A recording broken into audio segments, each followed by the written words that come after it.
A number of popular MAGA influencers are accusing the president of being... A top counterterrorism official has resigned from the Trump administration.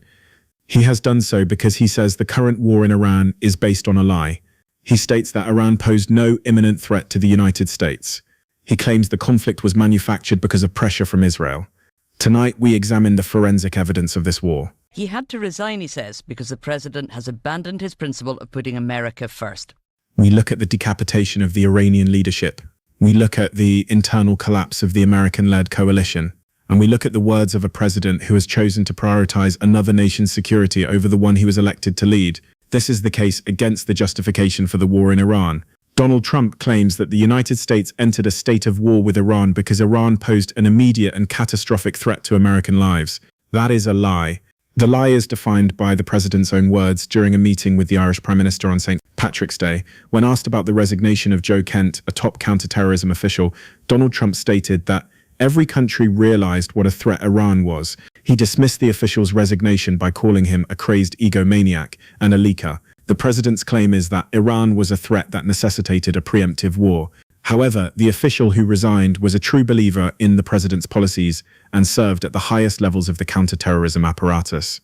That official, Joe Kent, explicitly stated in his resignation that Iran posed no imminent threat to the nation. He stated that the war was started due to pressure from Israel and its American lobby. When I read his statement, I realized that it's a good thing that he's out, because he said that... This creates a direct conflict between the president's public narrative and the internal assessments of his own experts.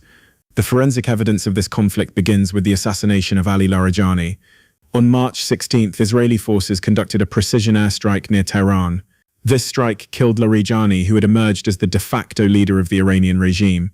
Larijani had assumed this role following the death of the supreme leader Ali Khamenei on February 28th. Before his death, Larijani served as the secretary to Iran's Supreme National Security Council. Israeli Defense Minister Israel Katz confirmed the death of Larijani, describing him as the boss of the Revolutionary Guards.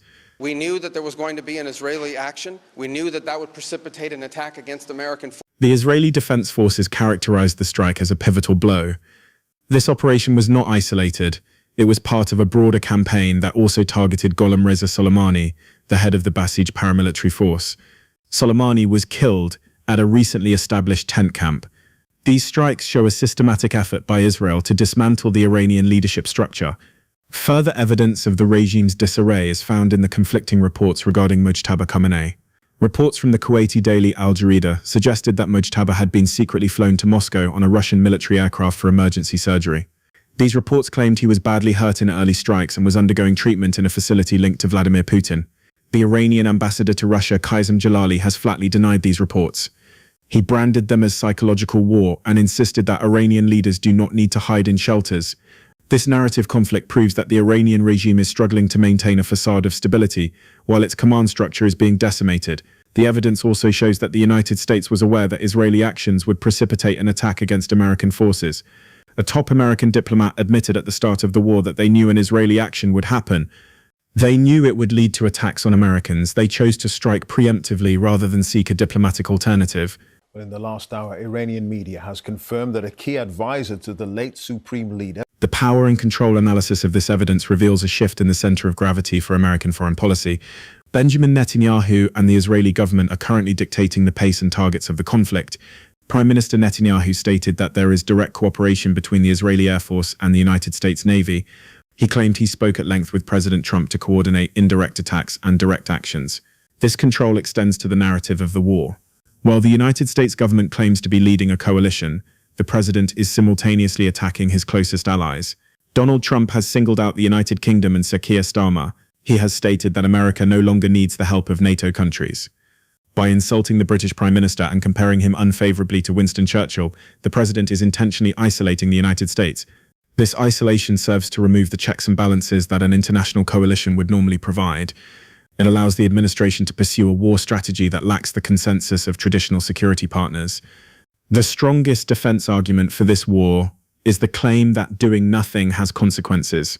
Proponents of the war argue that an imminent threat is not the only justification for military action. They suggest that waiting until the last second is often too late when dealing with a regime like Iran.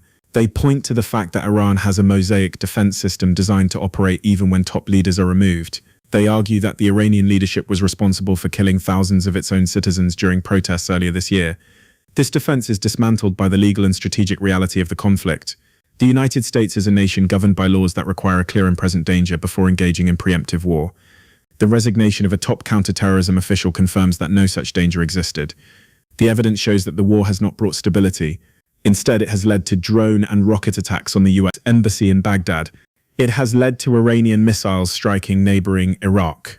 It has led to the displacement of civilians in northern Israel and southern Beirut. The defense of preemption fails when the preemption itself creates the very chaos it claimed to prevent. The legal education of this moment requires an understanding of what constitutes a lawful war. In simple terms, a president cannot start a war based on the interests of a foreign power. The Constitution and international law generally require that military force be used in self-defense against an imminent threat. When a counterterrorism official like Joe Kent states that no such threat existed, it suggests a violation of the standards for the use of military force. The law does not allow for a war of choice disguised as a war of necessity. If the intelligence was manipulated to justify the pressure from a foreign lobby, as the evidence suggests, then the legal basis for the entire operation is compromised. The public is told this is about national security, but the evidence points toward a policy of regime change driven by external influence. The professional judgment on the responsibility and fitness of the current leadership is grave. President Trump has demonstrated a pattern of prioritizing personal grievances over strategic alliances. His public attacks on the British Prime Minister and NATO allies during a time of war are unprecedented. He has accused his own resigning officials of being egomaniacs to avoid addressing the substance of their claims. This behavior indicates a lack of the temperament required to manage a multi-front conflict.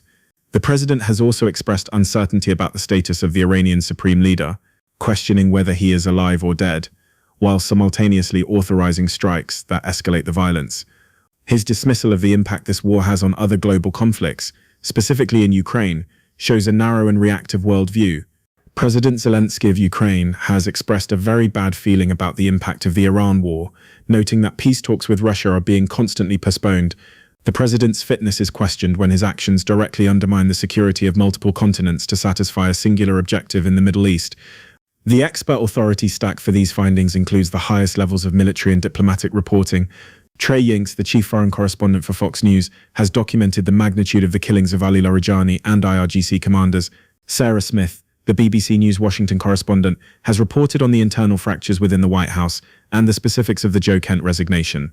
Jeremy Bowen, the BBC international editor, has analysed the strategic bind the president is in, noting that there are no easy options and only indicators of further escalation. Israel Katz, the defense minister of Israel, has provided the official confirmation of the targeting of the Iranian leadership. Pete Hegseth, the Secretary of War, has claimed that the United States has successfully degraded Iran's firing capability. These experts from both the media and the government provide a consistent record of a war that is expanding in scope while shrinking in its base of support. Institutional accountability is currently failing. The Department of Justice and the United States Congress have yet to act on the allegations brought forward by the resignation of Joe Kent. There is no active enforcement of the requirement for an imminent threat before the commencement of hostilities. The courts have not been asked to intervene in the president's decision to bypass NATO and traditional alliances. The enforcement of war powers remains a theoretical concept while the actual power is being exercised in coordination with a foreign government. The failure of these institutions to demand a transparent accounting of the intelligence used to start this war allows the administration to continue its path of escalation without oversight.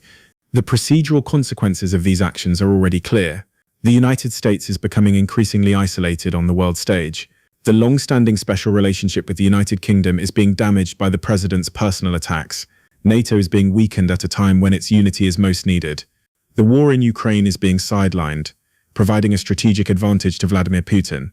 In Iran, the removal of pragmatic insiders like Ali Larijani may lead to his replacement by more radical hardliners from within the IRGC who are less willing to negotiate.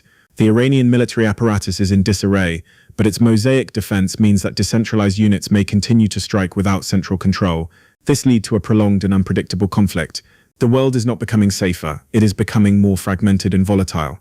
The record is clear, the claim of an imminent threat was the justification for this war. That claim has been denounced by the very experts tasked with identifying such threats. The war continues not because of a proven danger to the American people, but because of a policy of escalation that the administration refuses to justify with facts. The truth is found in the resignations and the silences of those who know the difference between a threat to the nation and a threat to a political narrative. Please consider supporting independent journalism by subscribing to this channel and sharing this report to ensure the facts are heard.